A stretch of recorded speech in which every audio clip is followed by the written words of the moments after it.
Bab 1089. Membuat masalah besar. Identitas. Dia benar-benar tidak berpikir ada yang istimewa tentang identitas seorang raja manusia. Kekuatan. Kekuatan adalah raja. Di kejauhan, sosok itu terdiam. Pada saat ini, Mileye berkata lagi, "Kami tidak ingin menyinggung dao surga, mohon maafkanku. Surga telah menghormatinya, dia tidak bisa memaksakan diri." Mileye menoleh untuk melihat Amu, "Ayo pergi." Amu mengangguk.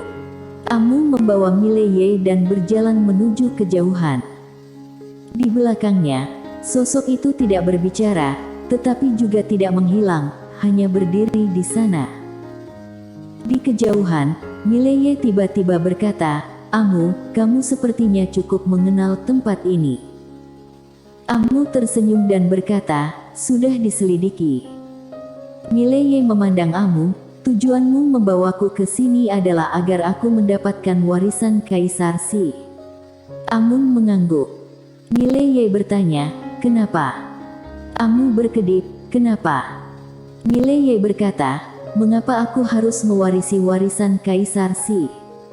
Amu tersenyum dan berkata, "Karena dengan begitu, kamu memiliki cara ekstra untuk menyelamatkan hidupmu." Mileye memandang Amu dan tidak berbicara. Amu tersenyum kecil, "Tahukah kamu mengapa Kaisar Si memilihmu?" Mileye berkata, "Aku tahu, dia tidak hanya tertarik pada aku, tetapi juga memiliki alasan lain, bukan?" Amu mengangguk, "Ya, jadi, kamu masih harus bekerja lebih keras. Karena waktu yang diberikan kepadamu benar-benar hampir habis." Saat dia berbicara, dia melihat ke arah Mileye dan berkata dengan lembut, "Kamu belum mengalami malapetaka 5 dimensi, tidak tahu berapa mengerikannya malapetaka 5 dimensi." Mileye terdiam. Malapetaka 5 dimensi. Memang dia belum pernah melihat belenggu 5 dimensi, tapi dia bisa membayangkan betapa mengerikannya itu. Dari zaman kuno hingga modern, berapa banyak empu, berapa banyak peradaban yang dihancurkan di bawah malapetaka 5 dimensi. Kali ini Amu berkata lagi, "Intuisi memberitahuku bahwa kerangka 5 dimensi kali ini pasti berbeda dari yang sebelumnya." Mileye sedikit mengernyit, "Bagaimana mengatakannya?" Amu menggelengkan kepalanya, "Aku tidak bisa mengatakannya, itu hanya intuisiku." Mileye terdiam. Sekitar setengah jam kemudian, Amu tiba-tiba berhenti. Tidak jauh di depannya, ada sebuah prasasti batu. Tulisan di prasasti batu itu sangat aneh. Mileye tidak bisa membacanya. Amu memberi sedikit hormat saat berjalan menuju prasasti batu. Mileye juga memberi hormat.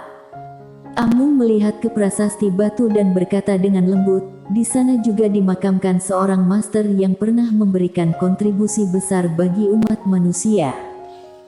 Saat dia berbicara, dia berjalan ke prasasti batu dan membisikkan sesuatu. Setelah beberapa saat, Amu sedikit mengernyit. Mileye memandang Amu, "Ada apa?" Setelah hening sejenak, Amu berkata, "Ayo pergi." Setelah selesai berbicara, dia memberi hormat lagi, lalu menarik Mileye dan berbalik untuk pergi. Mileye sedikit bingung, "Amu, apa yang terjadi?" Amu berkata dengan lembut, "Kami terlambat." Mileye melirik prasasti batu, "Ada yang sampai duluan." Amu mengangguk, "Ayo pergi." Mileye sedikit mengangguk, "Ayo pergi." Amu menatap Mileye, "Apakah kamu tidak kecewa?" Mileye tersenyum dan berkata, "Kecewa apa?" Amu memandang Mileye dan tidak berbicara. Mileye terkekeh dan berkata, "Aku tidak pernah berpikir bahwa barang orang lain harus menjadi milikku. Jika aku bisa mendapatkannya, itu adalah keberuntunganku. Jika aku tidak bisa mendapatkannya, maka tidak masalah." Amu berkedip dan berkata sambil tersenyum, "Mentalitas yang sangat bagus. Ayo pergi." Namun pada saat ini, suara ledakan tiba-tiba terdengar dari kejauhan.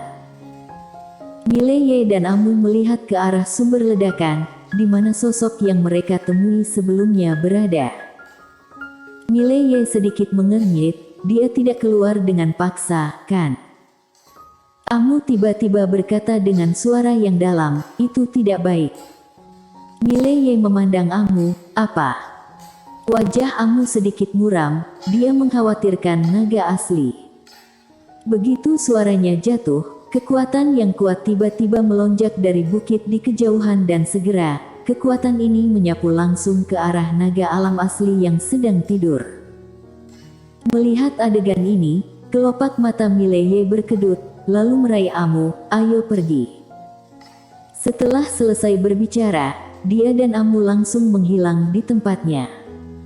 Dan tepat ketika mereka hendak meninggalkan Gunung Busu, paksaan tak terlihat tiba-tiba menyelimuti dia dan Amu. Pada saat yang sama, pintu keluar langsung diblokir. Mileye dan Amu saling memandang, lalu mereka berbalik untuk melihat. Pada saat ini, di Gunung Busu, sebuah kepala naga besar sedang memandangi mereka berdua.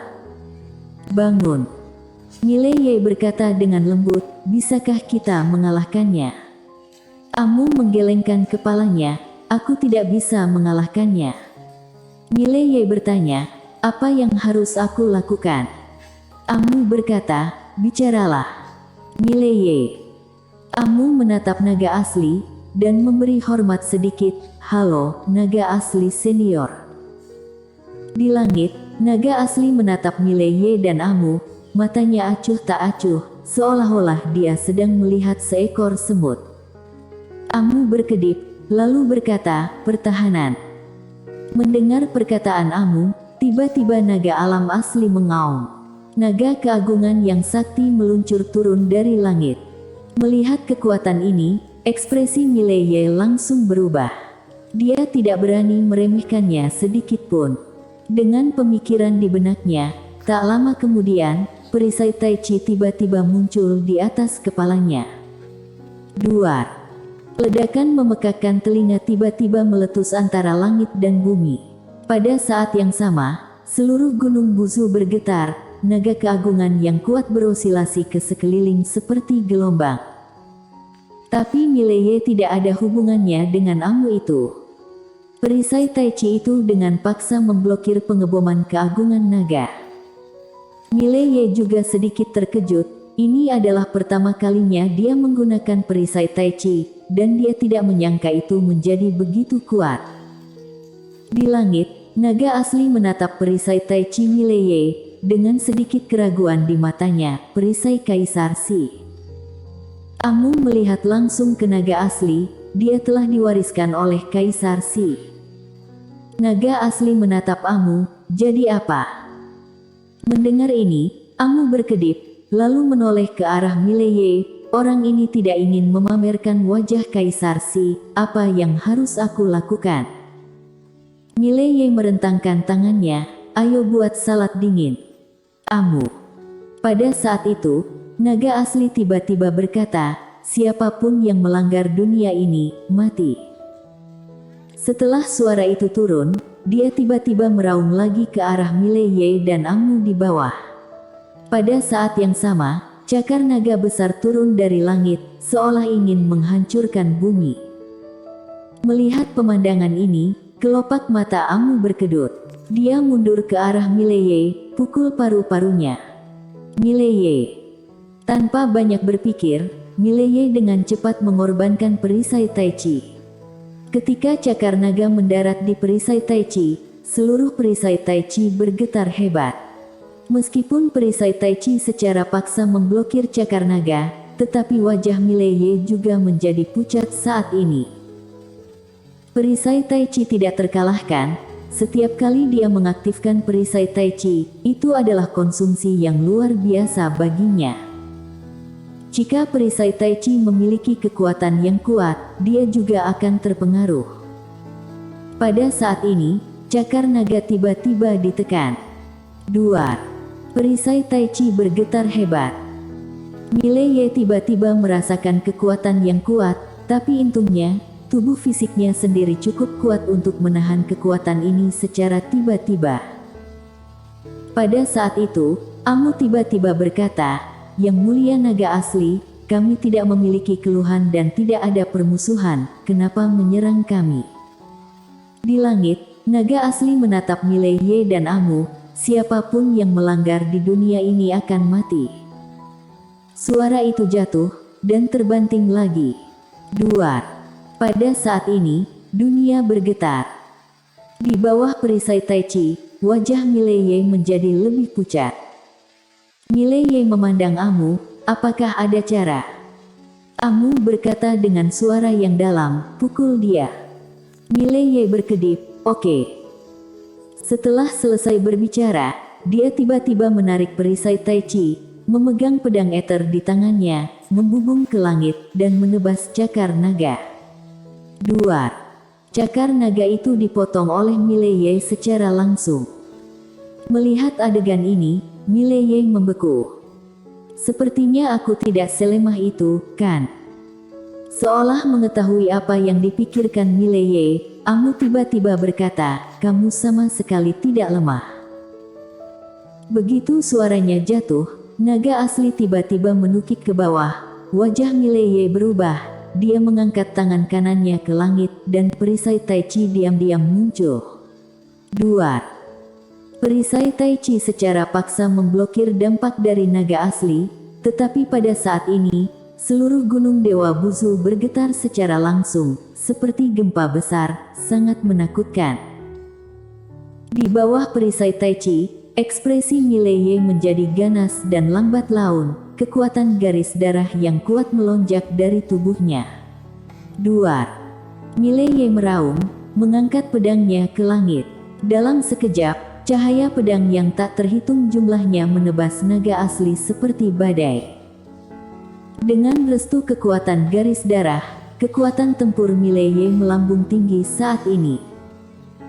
Cahaya pedang yang tak terhitung jumlahnya jatuh pada naga asli dan guratan darah terus menyembur keluar dari naga asli.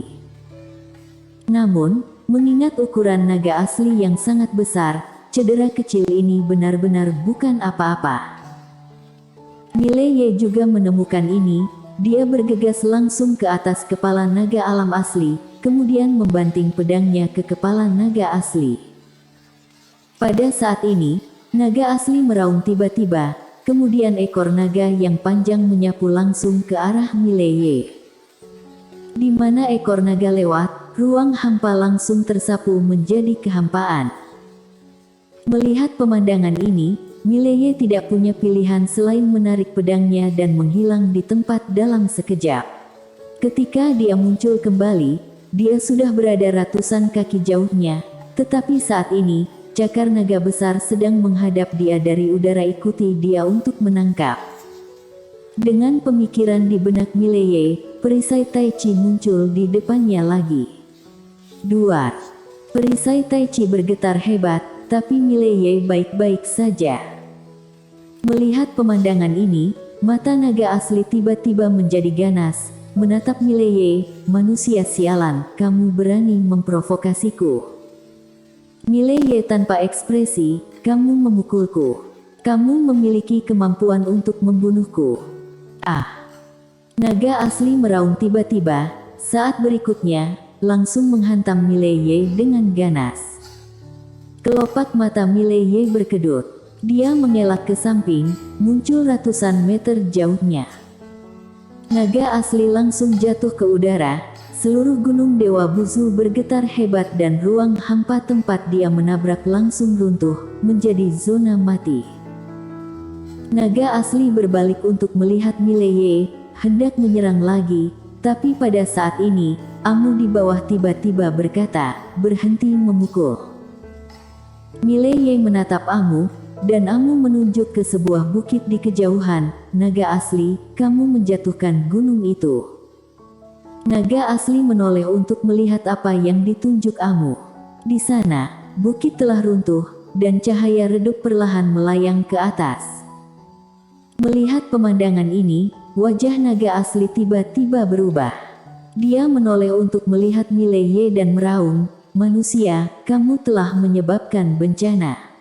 Ah, Mileye bersambung.